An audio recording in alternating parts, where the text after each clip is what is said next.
हाय नमस्कार my dear viewers, career counsels India में आज आपका फिर से स्वागत है। और आज हम एक नए करियर के बारे में फिर से आपसे बात करेंगे। नए सिर्फ इसलिए बोलती हूँ क्योंकि हमारे चैनल पे ये पहले इसके बारे में बात नहीं हुई। तो उसके लिए हमारे पास सबसे पहले आपको मिलाना चाहूँगी हमारे expert brigadier Sanjay Ghosh sir से। और जब मैंने ब्रिगेडियर नाम बोल ही दिया है तो आप समझ सकते हैं कि मैं जिसके बारे में बात करने वाली हूँ और डेफिनेटली डिफेंस फोर्सेस से रिलेटेड है।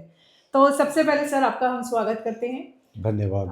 सर, करियर काउंसल्स इंडिया हमारा वो यूट्यूब चैनल है जहाँ पे हम स्पेशली 2 टायर 3 टायर सिटीज़ या रूरल बैकग्राउंड के जो स्टूडेंट्स हैं जहाँ पे राइट इन्फॉर्मेशन नहीं मिलती है, उनको हम अपने चैनल से गाइड करने की कोशिश करते हैं। तो सर, मैं आपका स्वागत करना चाहूँगी। और सर के बारे में जितनी बात करी जाए उतनी कम है। जितना मैं सर को जानने लगी हूँ उतना ऐसा लगता है कि बहुत जानना ज़रूरी है। सर ने 34 ईयर्स अपने इंडियन आर्मी को दिए हैं और काम करते करते सर ने इतनी एक्सपर्टीज़ ली कि सर ने इंडियन इंटेलिजेंसेस में भी काम किया। इंटेलिजेंस एजेंसीज के साथ काम करते हुए मिलिट्री इंटेलिजेंस हो चाहे नेशनल सिक्योरिटी काउंसिल या द बिग नेम्स के साथ सर ने काम किया। और फिर लेटली सर ने as a group commander NCC को भोपाल में ज्वाइन करा। और जब सर ये एनसीसी के कैडेट्स को के साथ वर्क कर रहे थे और जब उनको ट्रेन करते थे, ग्रूम करते थे, पॉलिश करते थे, तो सर को शायद ये पैशन मिल गया उनकी लाइफ का कि अब उनको आफ्टर रिटायरमेंट क्या करना है। इसीलिए सर ने अपनी एक एनजीओ बनाई। सर, एनजीओ का नाम अगर आप ही बोलेंगे तो? हमारे एनजीओ का नाम है कैडेट एलुमनाई एसोसिएशन। यस।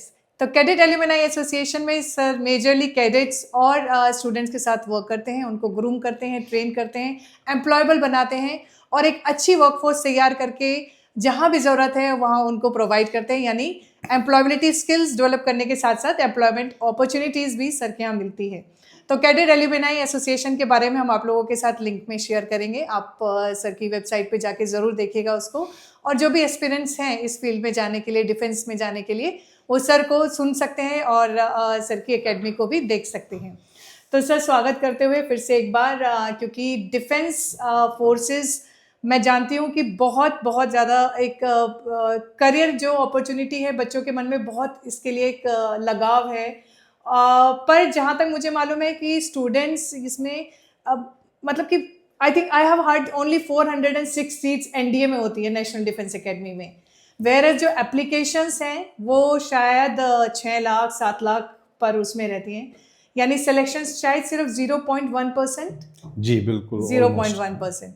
तो क्योंकि एनडीए में सेलेक्ट होना आसान नहीं है, आपको फिजिकल मेंटल बहुत स्ट्रांग होना पड़ता है तब एनडीए में सिलेक्शन मिलता है। तो सर, मुझे ये बताइए कि सबसे पहले तो डिफेंस फोर्सेस में अदर देन हम आर्मी को जानते हैं, हम लोग नेवल को जानते हैं, हम लोग एयरफोर्स को जानते हैं, और भी क्या क्या करियर ऑप्शंस हो सकते हैं?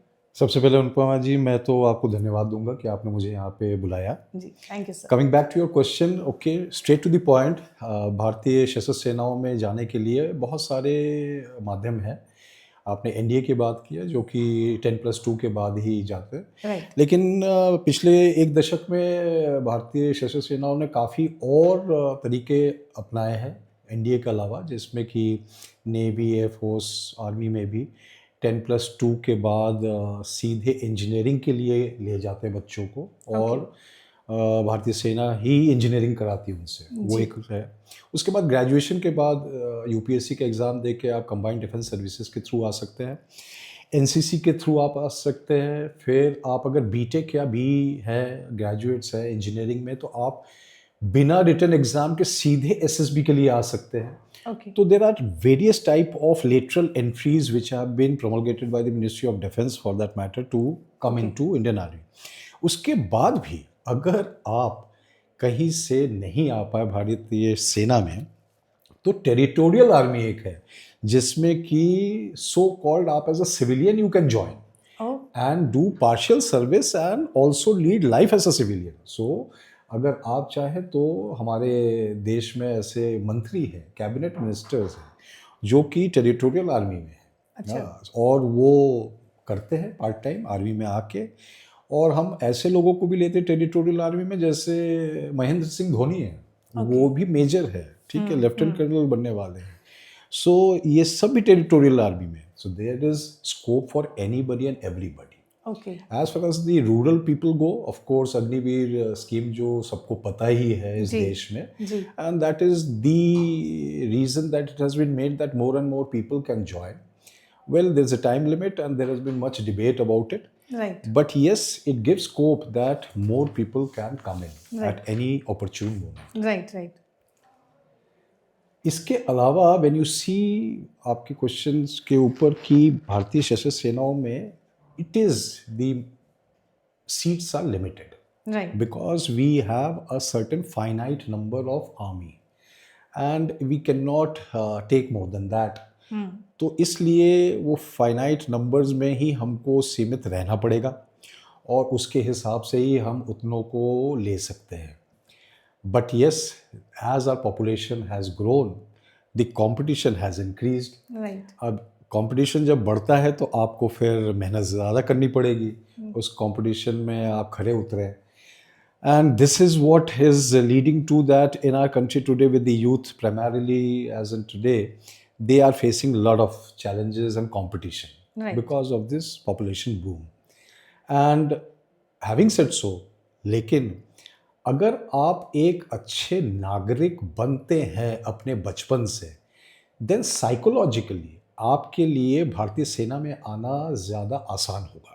Okay So it all depends ki how your childhood has been groomed in that manner that you come up to the various tests that are there in the armed forces. उनको पास करने के लिए और merit में आने के लिए it all depends on your grooming.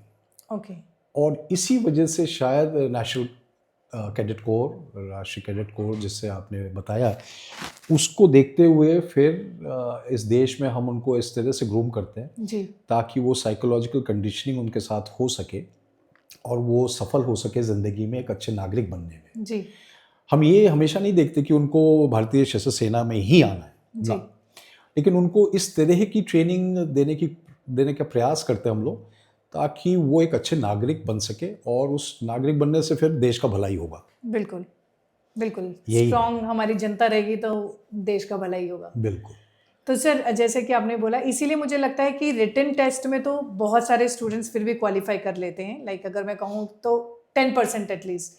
लेकिन एसएसबी और मेडिकल में आते आते वो फिल्टर बहुत ज़्यादा स्ट्रांग हो जाता है. बिकॉज जो आप बात कर रहे हैं कि शायद हम फिजिकली तो स्ट्रांग हो जाते हैं लेकिन मेंटली इतने स्ट्रांग नहीं हो पाते कि हम एसएसबी क्लियर करें. Am I right on this sir?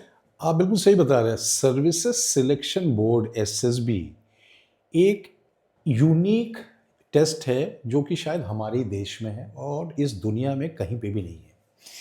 इसमें जो 2 स्टेज होता है, स्टेज 1 जो है, पहले दिन आप जब जाते हैं तो आपका स्क्रीनिंग प्रोसेस होता है. उस स्क्रीनिंग प्रोसेस में भी छोटे छोटे 3-4 टेस्ट होते हैं. जब आप स्क्रीन इन हो जाए तो उसके बाद फिर 4 दिन लगते वहाँ पे बैठ के आपका फिर सारा टेस्ट होता है. अब आप बताइए कौन सी कंपनी या कौन सा देश इस तरह के 4 दिन का टेस्ट लेता है? कोई नहीं. कोई नहीं. Now these test are so varied in nature that कि ये एक यूनिक सिस्टम है जिसमें कि एक मनुष्य के पूरे सारे कैरेक्टरिस्टिक को अच्छी तरह नाप तोल के उसको इवैल्यूएट करके और फिर हम उन्हें नंबर दे के क्वान्टिफाई करके जी फिर मेरिट लिस्ट बना के फिर सिलेक्ट करते हैं. It is a very very robust system and it is quite difficult if you seemingly say that it is difficult for 4 days, but if you are a absolutely normal human being right. और एक अच्छे आप इंसान है with adequate knowledge, जी I think it is very easy अच्छा. to clear. Okay But the problem lies that we are always ourselves in a conflict. तो हमारे साथ क्या होता है कि जब हम किसी एग्ज़ाम की तैयारी करते हैं या इंटरव्यू की तैयारी करते हैं तो हम कोशिश करते हैं कि हम इंटरव्यू पैनल या किसी को दिखावा करें कि मैं कितना अच्छा हूँ. लेकिन वो दिखावा जो है एसएसबी में हो नहीं पाता है. बिल्कुल. क्योंकि उसमें टेस्ट ऐसे है कि आप कुछ एक दिखावा करने की कोशिश करेंगे तो आप पकड़े जाएंगे. ओके. तो हम देखते हैं कि आप एक्चुअली है क्या. जी तो आप जो सच्चाई में हैं और जो दिखाने की कोशिश कर रहे हैं, उस गैप को भाप के हम फिर समझ लेते हैं कि ये सही इंसान है कि नहीं। ओके।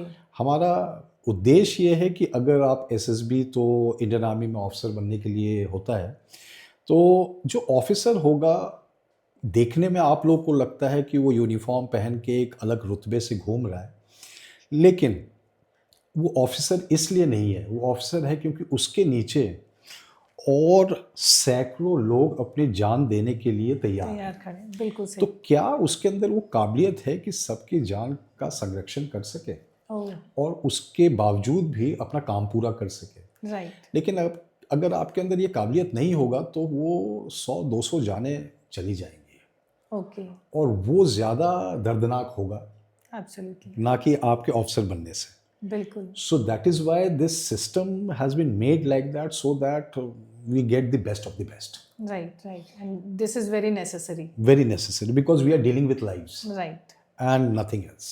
राइट। तो सर, मतलब जो हमारे स्टूडेंट्स या हमारे व्यूअर्स इन फोर्सेस में आना चाहते हैं, तो क्या चीज़ उनको ध्यान रखनी चाहिए? देखिए, अगर आप भारतीय सशस्त्र सेना में ऑफिसर बनने के ख्वाब में हैं और उसके लिए पढ़ाई लिखाई कर रहे हैं, काम कर रहे हैं, तो मैं 2-4 चीज़ें आपके साथ शेयर करूंगा। तो आपको सबको पता है कि जैसे मैंने बताया कि एक रिटन टेस्ट दे के आप आ सकते जी। हैं, फिर बट सबको सर्विसेज सिलेक्शन बोर्ड में जाना ही है। बिल्कुल। अब सर्विसेज सिलेक्शन बोर्ड में 3 तरह का इवैल्यूएशन होता है, जिसमें कि 3 इवैल्यूएटर्स होते हैं। एक साइकोलॉजिस्ट होते हैं, एक ग्रुप टेस्टिंग ऑफिसर होता है, और एक इंटरव्यूइंग ऑफिसर होते हैं। 3 मेन होते हैं। अब इनके तीनों का जो है अलग अलग टेस्ट होते हैं, और ये 3 इंडिपेंडेंटली टेस्ट लेते हैं। जो साइकोलॉजिस्ट है वो जो टेस्ट लेते हैं वो रिटन टेस्ट होते हैं 4 प्रकार के, और वो साइकोलॉजिस्ट आपसे कभी नहीं मिलते हैं, ना ही वो आपकी फ़ोटो देखते हैं, ना ही आपका रिकॉर्ड देखते हैं, ना बायोडाटा देखते हैं। वो सिर्फ आप क्या लिख रहे हैं उस टेस्ट में, आपकी लिखाई से आपको भाप लेते हैं कि आप क्या हैं। ये बहुत ज़रूरी है हर बच्चे के लिए समझना जो कि ऑफिसर बनना चाहता है, कि psychology has to be very very good. I mean that you have to be a stable human being to become an officer. And these projective techniques of psychology that is tested in the SSB is very different for testing purpose. But जब आप उसको तैयारी करने लगेंगे तो आपको समझ में आएगा कि actually you are living with those tests daily in your life. Right, लेकिन आप उसको पहचानते ही नहीं। Right. I will give you an example. Example ये है कि आप सुबह सुबह जैसे ही सो के उठते हैं, और सबसे पहला आपका सेंसरी ऑर्गन जो खुलता है वो शायद आँख और साथ में कान, बिल्कुल। क्योंकि आपको दिखना शुरू होता है और आपको सुनाई देता है। तो हम आपको कुछ भी दिखता है, शायद कोई बच्चा सबसे पहले आँख खोलता है अपने बिस्तर से तो अपनी माँ की शक्ल देखता है, अपने पिताजी की, अपने घर वालों की।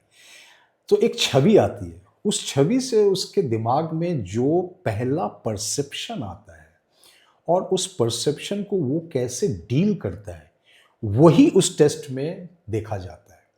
सो इफ दैट बॉय और गर्ल, व्हेन ही और she opens her eyes and sees her mother little sad, the way that child reacts and deduces कि why the mother is sad and starts thinking beyond कि अब मैं क्या करूं अपनी माँ के दुख को झेलने के लिए या उसके ऊपर कुछ काम करने के लिए, यही डिफरेंस को हम भापते हैं। वाह।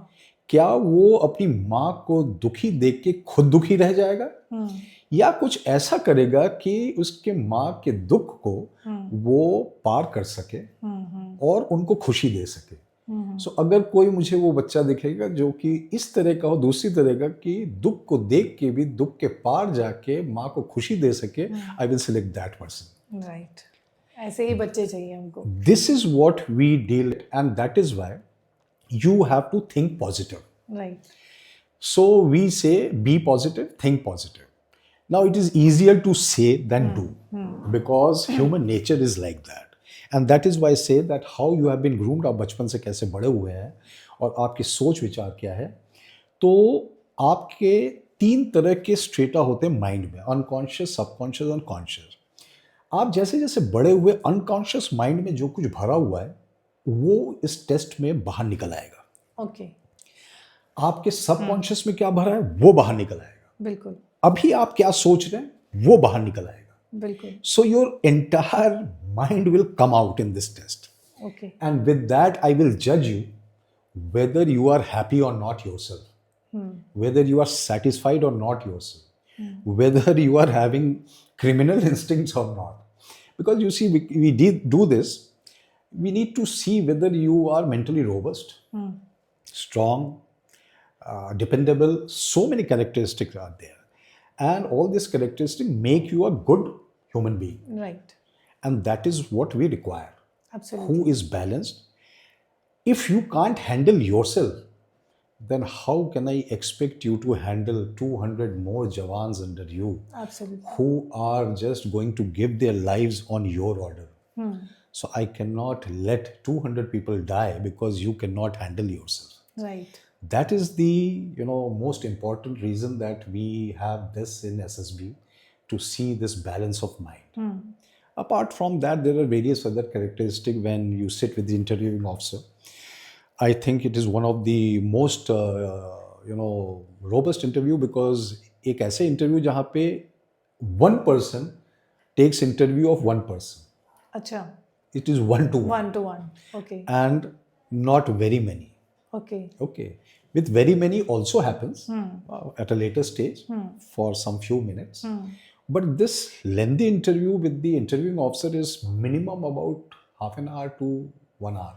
Okay, And you can understand, for a kid of 16 years or 18 years to 22 years, 1 hour sitting with an unknown person is not an easy thing. Actually, Because in today's generation, or these Gen Zs as we call, they literally can't sit with themselves for 1 hour, right, one to one.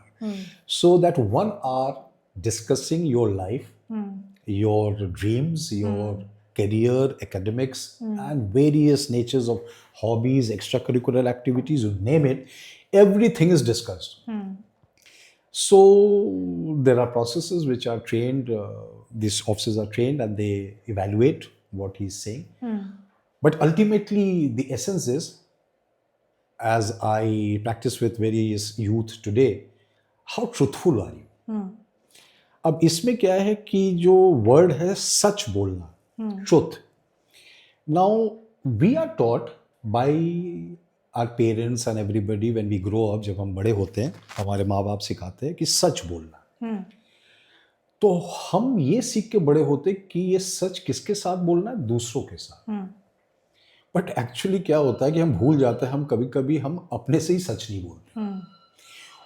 I see that first start speaking the truth with yourself, because you yourself at times give reasons not to be truthful, and that comes in your habit and unknowingly then gets out of your mouth, and that is where you get stuck.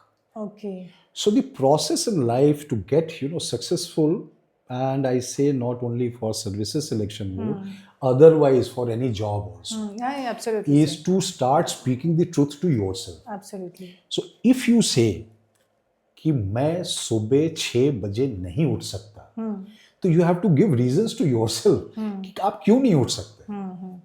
Now if you start giving reasons that कि because हमारे यहाँ पानी नहीं आता, mummy चाय नहीं देती, okay मेरा कुत्ता डिस्टर्ब करता है, the mind can bring out any kind of reason. Right, The more kind of reasons the mind makes out, the more weak you become. Right, And this weakness leads you down to not being successful. Yes, So the first essence is that you have to stop giving reasons to yourself for not being truthful. The moment you accept, so the next stage in life is, for these students, is acceptance. So first you accept that I'm not being truthful to myself. Right, right, So people they are not ready to accept themselves. अब acceptance हो जाए तो धीमे धीमे अपने आप मनुष्य जो work करना है शुरू करते हैं. शुरू कर देगा. लेकिन acceptance is the first thing. Right, तो मैं कहूँगी सर, तो हमारे व्यूअर्स को आप ये सक्सेस का फॉर्मूला जो आप दे रहे हैं कि accept yourself Yeah. And be true to yourself, यानी अपने आप से सच बोलो और अपने आप को जैसे हैं वैसे एक्सेप्ट करें, और अगर कुछ कमियां हैं तो सेल्फ डेवलपमेंट हमें स्टार्ट करना चाहिए। Absolutely, absolutely.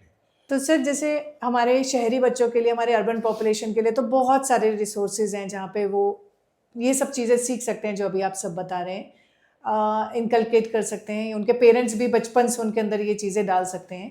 पर क्या करें वो बच्चे जो कि ग्रामीण क्षेत्र में हैं, जो टायर 3 सिटीज़ में, जहाँ बहुत लिमिटेड रिसोर्सेज हैं, तो वहाँ वाले हमारे जो स्टूडेंट्स हैं, हम उन तक कैसे ये बात पहुँचाएं या वो कैसे अपने ऊपर काम करना शुरू करें?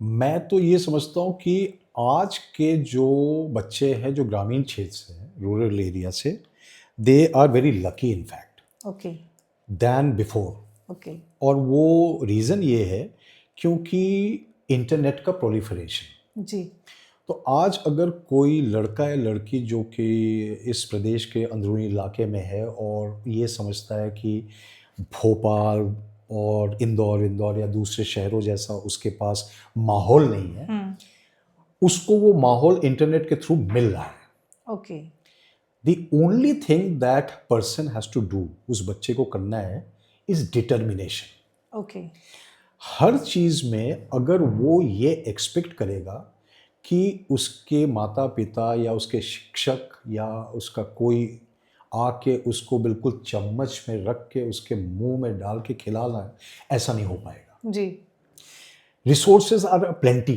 To them.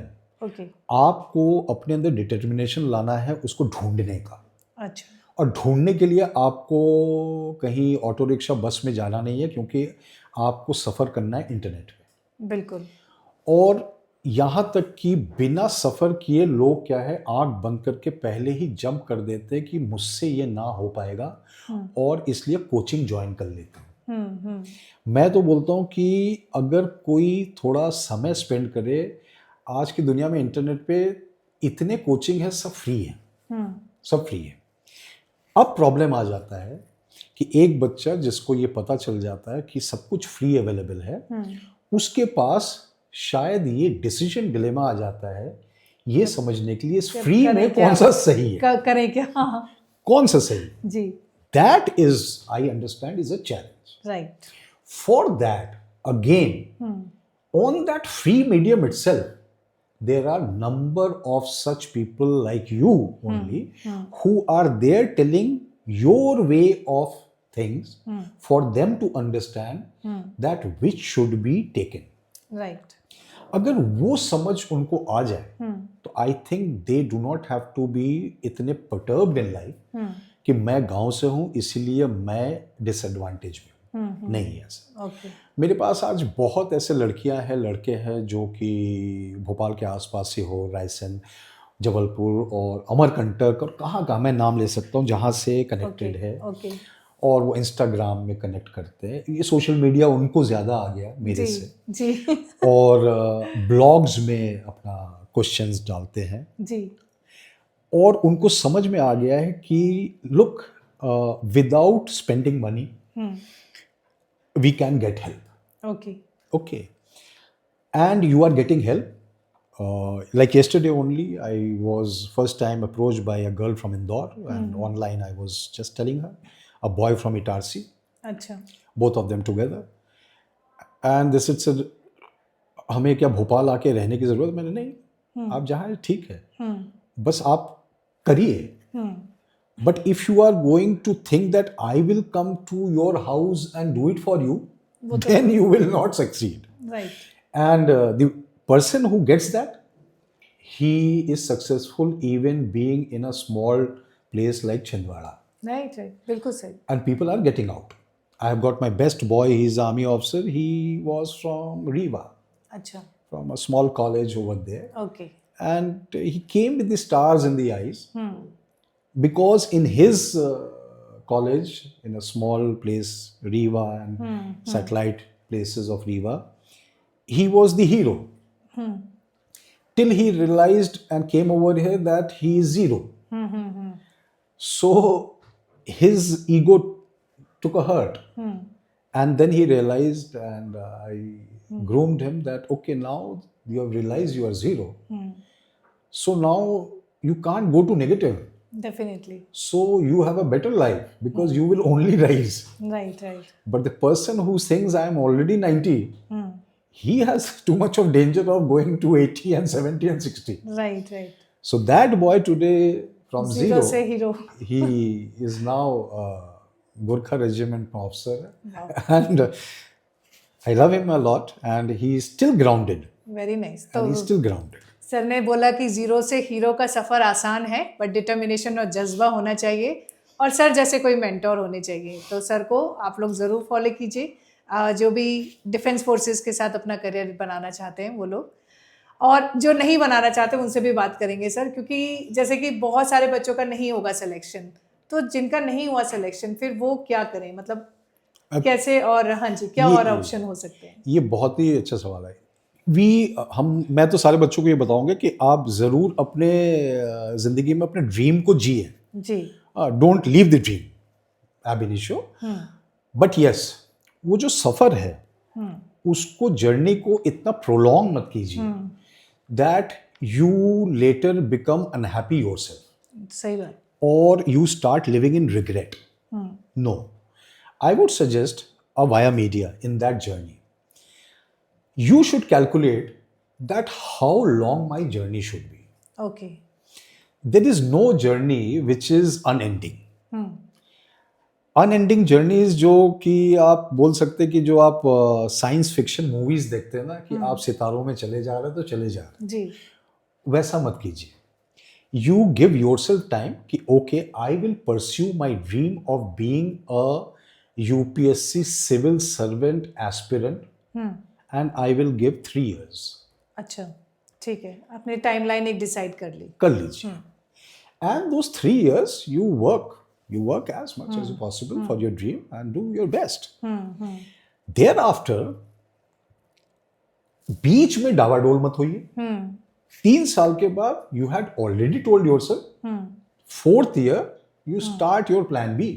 राइट। Okay. लेकिन आप अगर डिसीजन मेकिंग एबिलिटी पे डावाडोल होते रहेंगे तो आप जो है अंदर से स्ट्रेस में रहेंगे और दुखी रहेंगे जी, वो जो है आपके साइकोलॉजी के लिए अच्छा नहीं है। बिल्कुल। So for the defence aspirants also काफ़ी ऐसे लड़के हैं, लड़कियां हैं, आप बिलीव नहीं करेंगे 10-10 बार अपीयर करते हैं जी, हर बार रिजेक्ट हो जाते हैं और हर बार ये सोचते कि सर मेरे अंदर क्या कमी है। अब प्रॉब्लम यहीं पे है कि जो ये पेड कोचिंग सेंटर्स होते हैं ना अनुपमा जी, ये कभी भी आपको ये नहीं बताएंगे आपके अंदर गलती क्या है। क्योंकि अगर आपको ये बता दे कि आपके अंदर गलती क्या है तो आप सुधार कर लेंगे, तो आप सुधार कर लेंगे, जल्दी फिर तो छोड़ देंगे, आप तो उनके पास जाएंगे नहीं, कोचिंग छोड़ देंगे। आप कोचिंग छोड़ देंगे, राइट। तो वो आपको नहीं बताएंगे।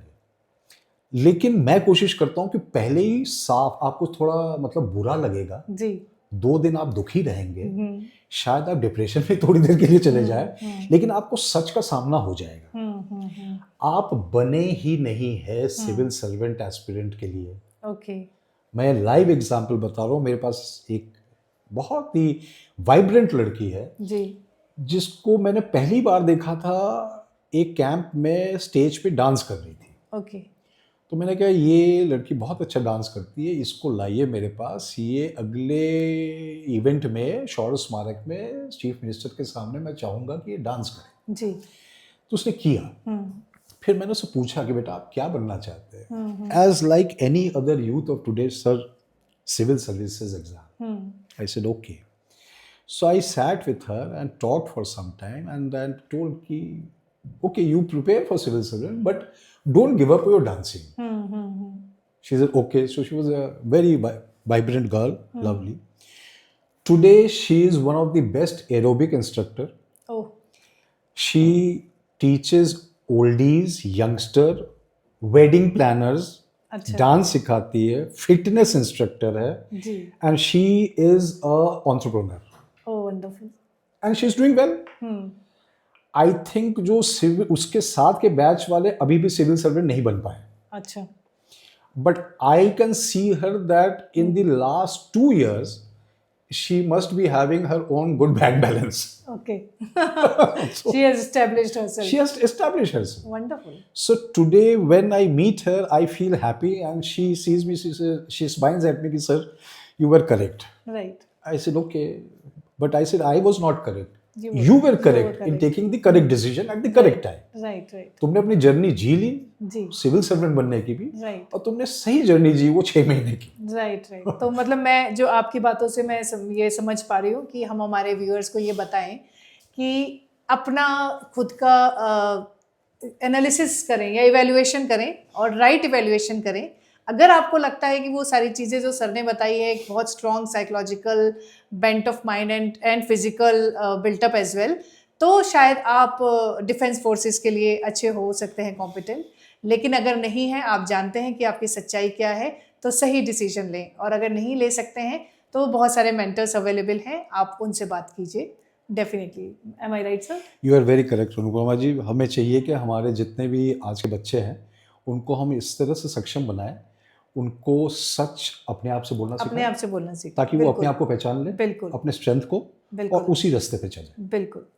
सर जो आपकी कैडेट एलुमनाई एसोसिएशन आपकी जो एनजीओ वर्क करती है, स्पेशली एनसीसी स्टूडेंट्स के साथ भी, क्योंकि बहुत सारे एनसीसी स्टूडेंट्स का भी यही सपना रहता है डिफेंस फोर्सेस में इन लेटरल एंट्री के थ्रू वो एंटर कर सकते हैं, बट क्या और भी कुछ करियर ऑप्शंस हैं एनसीसी कैडेट्स के लिए? NCC is actually not a career building organization. Right. However, it teaches you how to make your own career. Okay. That is, it ingrains in you कुछ एक अच्छे characteristic, Right. जो आप अगर जिंदगी में फॉलो करेंगे तो आप ही का भला होगा. जी. Now, कैडेट एलुमनाई एसोसिएशन, इसका थॉट प्रोसेस आया था मेरे साथ 2-3 कुछ एक्स एनसीसी कैडेट 1997 में. जी. वो मध्य प्रदेश डायरेक्टरेट का नेतृत्व करने दिल्ली गए थे. जी.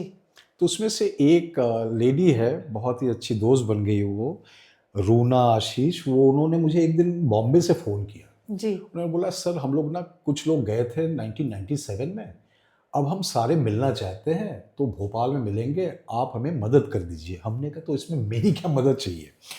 तो उन्होंने बोला, नहीं सर हम लोग तो सब गेट टुगेदर कर रहे हैं, तो आपको भी बुलाएंगे, और आप थोड़ा अगर हो सके हमें किसी कैंप में ले जाइए और राज्यपाल से मिला दीजिए, मुख्यमंत्री से. हम दिखाना चाहते हैं कि हम अभी भी जीवित है, सारे एकत्रित हो रहे क्योंकि एनसीसी में गए थे. जी. तो मैंने कहा बहुत अच्छा थॉट प्रोसेस है, एंड दे केम. सो इसमें 2 ऐसे सज्जन थे जो यूएसए से थे. तो उसमें से एक तो आए प्रशांत जी, वो यूएस से आए, और इन सब ने मिलकर एक छोटा सा कार्यक्रम किया. और वहाँ पे फिर इन लोगों ने मिलकर, मैं इनसे मिला तो मैं खुद आश्चर्यचकित रह गया कि 25 साल पहले उन्होंने दिल्ली में जो गाना गाया था, वो गाना उन्होंने 25 साल बाद फिर गाया. अच्छा. मेरे सामने. जी. और एडीजी भी थे. तो हम सब इनको देख रहे थे कि यार तुम लोग को याद कैसे है. अभी तो सबकी शादियाँ हो गई है, बच्चे बड़े हो गए. सर आज तक नहीं भूल पाया, क्योंकि वो एनसीसी के दौरान इतनी बार गाना गवाया कि अब तो बिल्कुल याद है, हो गया, जैसे कि भजन गा रहे हैं. जी. So anyway, so they said कि sir if you are doing so good for others, why not we join you in doing good. I said okay, join me, how do you wish to join. Then they gave this concept of this NGO कि let us make this, and it is not only for NCC people, it is open to anybody. Okay. Because I met very many, people of your age or my age. They said कि हम भी ना कभी जाना चाहते थे, लेकिन मेरा सिलेक्शन नहीं हुआ. जी. कहता है यार अभी भी मौका मिलेगा तो हम जाना चाहेंगे. तो मैंने कहा आइए, आप जुड़ जाइए हमसे, और ऑनलाइन ही भरा कर दीजिए. जी. So now our LinkedIn network is growing. Right. And word of mouth, like yesterday only a retired air marshal I was communicating on LinkedIn, he says कि I will do a Zoom session with you or anybody to give my message, because once upon a time I was also in NCC and I joined Air Force because of NCC. Okay. In those time. Okay sir. So he's a retired air marshal. So ऐसे ही करते करते this small network of known people, we see that if somebody can't join the defense forces, क्या हम उसके QR को देख के उसको नौकरी दिला दें. सो वी सी दैट कि आप ग्वालियर में हैं, यस सर। आप तो स्कूल चलाते हैं, हाँ सर। हमारे पास ये 2 लड़कियां हैं जो बीएड किया हुआ है, इनको नौकरी की ज़रूरत है, क्या आप नौकरी दिला सकते, क्या भेजिए सर। अच्छा, okay, So on word of mouth, we send the biodata through us, right, and he takes the interview. And if they are okay, we don't force. They are absorbed in the job. Okay, Similarly, my friends, they come up. Are you have such wonderful force of ex cadets and all? I need a back office manager. Okay, can you give me a girl? मैंने कहा okay, बताइए क्या requirement है।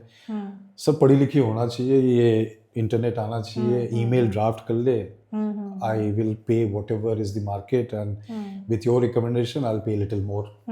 आई said okay, here are 4 names of girls, please call them yourself and select one. Okay, तो एक एक करके जिंदगी अगर बनाना भी मुमकिन हो जाए तो हम उसी से खुश हैं। बहुत बढ़िया सर, ये करियर बिल्डिंग आप कर रहे हैं, एम्प्लॉयबिलिटी स्किल्स डेवलप करते हैं, फिर एम्प्लॉयबिलिटी दिलाते हैं। स्किल्स तो बहुत कर देते हैं, लेकिन एम्प्लॉयमेंट दिलाना इज़ अ बिग टास्क। तो दैट्स ग्रेट सर, बहुत बढ़िया। क्या हमारी सरकार भी कुछ ऐसी स्कीम्स चला रही है sir? Actually, I read other day MP government is trying to implement a scheme where जहाँ पे वो फ्री में कोचिंग देने का शुरू कर रहे हैं फॉर आर्म फोर्सेस ओके, और police and all. Wonderful, I read it in the newspaper and saw it on the social media. I have yet to get the details. अगर वो सरकार अच्छी तरह चला पाए तो it will be a boon, especially for the rural masses. Okay, because भले ही आप मुझे बोल ले, there are people who are retired from various walks of life, right, but for the sake of money they do. But actually for the sake of service, sometimes takes a back seat. तो ऐसे कई इस देश में मतलब पनप गए हैं ये सो कॉल्ड कोचिंग, जिसमें कि because of the population everybody is earning, everybody is spending, but the opportunities are constant. Right, so a business has come up, और इस बिजनेस में क्या होता है, 80% तो इस बिजनेस में से निकल जाते हैं, in the sense those who are paying. There are 20 to 25% who after paying and going through that journey, Anupama ji, वो ऐसे स्तर के लोग होते हैं जो अपने बच्चों पे अगर खर्च कर दे 25-30 हज़ार और उनको शायद वापस कुछ ना मिले तो तुमको थोड़ा रिग्रेट होता है, डेफिनेटली, दुख भी होता है, और शायद अपने आप को कोसते हैं, कभी कभी अपने बच्चों को भी कोसते हैं कि तुमने पैसे बर्बाद कर दिए। That is a very detrimental thing on the child. Right, this is more so I have realize in my research with large number of girls जिनको एस्पिरेशंस तो होते हैं और किसी तरह अपने माँ बाप से कहीं से उधार लेके पैसे लेके ये कोचिंग कर लेते, फिर सफलता नहीं मिलती है, उसके बाद जिंदगी में वो काफ़ी रिग्रेट में रहते हैं। I feel very sad for these people. शायद उनको कोई पहले मिल गया होता तो उनको पहले ही बता देता कि पैसे मत खर्च करो, सही बात है, तो ना रिग्रेट होता ना पैसे जाते। बिल्कुल, उस तरह के सच्चाई वाले लोग बहुत कम हैं, और वो अगर सरकार कर सके विथ प्रॉपर काउंसलिंग तो एटलीस्ट ये स्थिति नहीं आएगी। ओके, तो आप मतलब ये बात कहना चाह रहे हैं कि सरकार ऐसा सोच रही है, यस, मध्य प्रदेश सरकार ऐसा सोच रही है कि Yeah. Free of cost army and police से रिलेटेड कोचिंग प्रोवाइड कराएंगे paramilitary students forces and all that उसके right. ऑलमोस्ट सिमिलर होते हैं, को। जी हाँ, तो they are planning to have this free coaching and it is very good step. Right, and also like there are certain states जो कि अगर आप खुद पढ़ लिख के और सफल हो जाते हैं जी, भारतीय सेना में जाने के लिए, तो आपके कोचिंग का खर्चा वो सरकार रिइंबर्स कर देती है। Okay, that is also a good model. It's a good okay, model, it is prevalent in Uttarakhand. अच्छा, वो जैसे ही आप कॉल लेटर दिखाएंगे कि ज्वाइन करना है तो आपको 25,000 रुपये दे देंगे। अच्छा, अच्छा, so that is a very good model. Right, I had discussed it with the state once, and maybe उसका फॉल आउट है कि शायद अब ये आ रहे हैं कि ये चलिए हम पैसे नहीं देंगे लेकिन हम कोचिंग कर देंगे। Right, that is also a good thing, but ये शायद कुछ आने वाला है। ओके, चलिए बहुत बढ़िया, हम लोग होपफुल रहेंगे इस चीज़ के लिए कि ऐसी स्कीम्स जल्दी ही आएँ। सर मैं एक और आपसे इंटरेस्टिंग चीज़ शेयर करना चाहती हूँ, इंटरेस्टिंग भी है बट हाँ कहीं ना कहीं जो ऑफिसर्स होते हैं वो तो शायद चाहते हैं कि उनके बच्चे भी डिफेंस फोर्सेस ज्वाइन करें, लेकिन जवान जो होते हैं, मतलब हमारे यहाँ एक बच्चा आता है, जब मैंने असेसमेंट करा उसका तो मुझे ऐसा लगता है कि वो भी डिफेंस फोर्सेस के साथ उसको ज्वाइन करना चाहिए। किस कैडर किस लेवल वो बात एक अलग है, बट बात करने पे पता लगा कि उसके पेरेंट्स तैयार नहीं, उसके फादर खुद भी उसमें ही हैं, जवान हैं, लेकिन वो नहीं चाहते कि उनका बच्चा उसमें जाए। तो ऐसे लोगों को या हम क्या करें, मतलब कैसे? पेरेंट्स को तो समझाना शायद नहीं मुश्किल है, बट ये बच्चा अगर चलिए वहाँ नहीं जाता है, डिफेंस में नहीं जाता है, बट व्हाट एल्स? यहाँ पे दो चीज़ें, जी। दो पहलू हैं। एक्चुअली जब आपने बोला ना कि उनके पेरेंट्स को समझाना मुश्किल है, actually we need to have more counselling centres for parents right. As on today. बिल्कुल बिल्कुल ओके, बिल्कुल ये सारा प्रॉब्लम पेरेंट्स ही है। बिल्कुल सही बात है। हाँ सो आई तो almost on daily affair council parents. मैं माँ बाप से ज़्यादा बात करता हूँ जी देन बच्चों से कि आप जी समझिए तो बच्चे को पहले। जी जी okay, now coming to finding a solution, both require simultaneous counselling. Right because वो पिता उनको नहीं भेजना चाहते, बिकॉज उनके सबकॉन्शियस और अनकॉन्शियस में कुछ नेगेटिव थॉट्स बैठे हुए हैं, बिल्कुल which he is imploding on his son. Definitely. While the son has total positive thoughts by perceiving the picture of the Indian Armed Forces as he has seen to be positive. So the boy would certainly do better. But it is the father who has to understand. But let me tell you, जब आपने ये एक example दिया, but most of the Indian Army के जवान जो हैं, JCOs हैं, उनके बच्चे ऑफिसर्स बन रहे हैं, large number. Okay, and they are doing pretty well. Okay. So I was telling about this boy from Riva. His father is a sub inspector in MP Police. अच्छा. And I went for his passing out. His father was also there. Okay. He is posted somewhere there itself. And I explained to him, look, your father doesn't know. He has been a sub inspector in police. He has risen in rank. Now it is your job to bring him up. Okay. You will fail. And you will be solely responsible if your mother, father are not brought up to your level. You will, I said, you cannot blame them hereafter. Because you are now 25, 26 years old and you are a lieutenant in the army. You need to now groom them. Right. And they will not mind it. They will get groomed. But if you don't, then I will blame you. So that is how, the generations rise. Right. And it is both ways. So alternatively, of course, if a father is so vehemently against something, what happens then? The child starts going astray. And then one day he may become successful somewhere laterally. लेकिन एक दिन मुड़ के अपने पिताजी को बोलेगा आपकी वजह से मैं दुखी हूँ. बिल्कुल. So why come to that situation? Absolutely. Yeah. So I think what you are doing, what we are doing, we all as NGOs and also we should try and do this lateral counseling to bring about a matching point. Okay. For both ends. ठीक है. So that both are achieving a certain level of happiness. Wonderful. तो मतलब हम हमारे संदेश viewers को यही दे सकते हैं कि हमारे पास बच्चों के लिए नहीं, पेरेंट्स के लिए भी सॉल्यूशंस हैं. तो जो भी डिलेमा में है प्लीज़ हम लोगों से बात कर सकते हैं, हम लोगों को अप्रोच कर सकते हैं. नंबर्स वगैरह हमारे फ्लैश होते रहते हैं, तो आप ज़रूर जानिएगा और जो भी प्रॉब्लम है उसके लिए बात कीजिएगा. सर बहुत सारी इन्फॉर्मेशन आपने दी हम लोगों को और मुझे लगता है कि बहुत बेनिफिटेड रहे हैं हमारे स्टूडेंट्स. आपसे तो यूँ लगता है कि और बहुत सारे सेशंस करने चाहिए क्योंकि आप तो नॉलेज का भंडार है. तो मुझे लगता है कि हम सर को फिर से दोबारा जल्दी बुलाएंगे और आप लोग के अगर कोई भी कमेंट्स हैं या आप लोग की कोई भी क्वेरीज है हमें कमेंट्स में दीजिए प्लीज़. हम लोग सर को दोबारा कॉल करेंगे और बात करने के लिए. और तब तक के लिए आज का सेशन हम यहीं रोकते हैं. सर कोई कंक्लूडिंग नोट आप देना चाहेंगे? Thank you very much for inviting me. It is very nice इस तरह से डिस्कशन करने का. हम तो यही चाहेंगे कि हमारे को सुनने से हम जो डिस्कशन करते हैं अगर किसी का भला हो सकता है, एक भी जिंदगी बदल सकती है, वी हैव अचीव्ड इट. बिल्कुल, उस एक जिंदगी के लिए हम लोग काम करते हैं. और करियर काउंसिल्स इंडिया की तरफ से आप सभी को जय हिंद, नमस्कार. Thank you. Thank you.